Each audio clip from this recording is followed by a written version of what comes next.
ஹரே கிருஷ்ணா.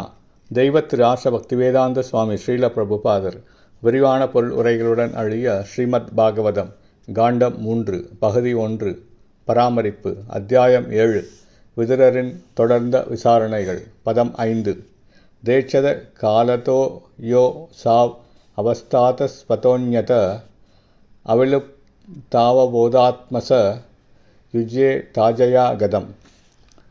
மொழிபெயர்ப்பு. தூய ஆத்மா தூய உணர்வாவான். அவன் சூழ்நிலைகளாலோ காலத்தினாலோ சந்தர்ப்பங்களாலோ கனவுகளாலோ அல்லது மற்ற காரணங்களிலாலோ தன் உணர்வை இழப்பதே இல்லை. அப்படியானால் அவன் எப்படி அறியாமையில் ஈடுபட்டான்? பொருளுரை. ஜீவராசியின் உணர்வு எப்பொழுதும் இருக்கிறது. மேலே குறிப்பிடப்பட்டது போல் அது எத்தகைய சூழ்நிலையிலும் மாற்றமடைவதே இல்லை. உயிருள்ள ஒருவன் ஓரிடத்திலிருந்து மற்றோரிடத்திற்கு செல்லும் பொழுது தன் நிலையை மாற்றிக்கொள்வதை அவன் உணர்கிறான். மின்சாரத்தைப் போலவே கடந்த, நிகழ் மற்றும் எதிர் என முக்காலங்களிலும் அவன் இருக்கிறான். கடந்த கால சம்பவங்களை ஒருவனால் நினைவுகூர முடிகிறது. கடந்த கால அனுபவத்தின் அடிப்படையில் எதிர்காலத்தை பற்றியும் அவனால் ஊகம் செய்ய முடிகிறது.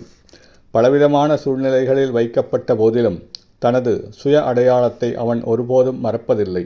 அப்படியானால் தான் தூய ஆத்மா என்ற தனது உண்மையான அடையாளத்தை மறந்து ஜடத்துடன் ஜீவராசியால் எப்படி அடையாளப்படுத்தி கொள்ள முடிந்தது? ஜீவராசி அவித்யா சக்தியினால் வசீகரிக்கப்படுகிறான் என்பதுதான் இக்கேள்விக்குரிய விடையாகும்.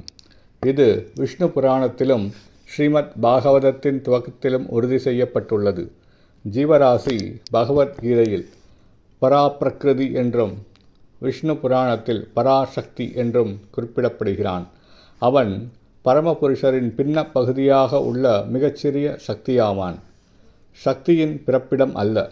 சக்தியின் பிறப்பிடத்தால் பல சக்திகளை தோற்றுவிக்க முடியும். ஆனால் சக்தி எச்சமயத்திலும் சக்தியின் பிறப்பிடத்திற்கு சமமாவதே இல்லை. ஒரு சக்தியை மற்றொரு சக்தியால் வெற்றி கொள்வது சாத்தியமாக கூடும். ஆனால் எல்லா சக்திகளும் சக்தியின் பிறப்பிடத்திற்கு கீழ்ப்பட்டவையாகவே உள்ளன. ஜீவசக்திக்கு பகவானின் க்ஷேத்ரண்ய சக்தி புறச்சக்தியினால் அவித்யா கர்ம சமஞ்ஞா வெற்றி கொள்ளப்படும் தன்மை உண்டு. இவ்வாறாக பௌதிக இருப்பின் தர்ம சங்கடமான சூழ்நிலைகளில் ஜீவராசி வைக்கப்படுகிறான். அவித்யா சக்தியினால் வசீகரிக்கப்பட்டால் அல்லாது ஜீவராசியால் தனது உண்மையான அடையாளத்தை மறக்க முடியாது. ஜீவராசி அவித்யா சக்தியின் ஆதிக்கத்திற்கு உட்படும் தன்மையுடையவனாக இருப்பதால் சக்தியின் பிறப்பிடத்திற்கு சமமானவனாக அவனால் இருக்க முடியாது. ஹரே கிருஷ்ணா.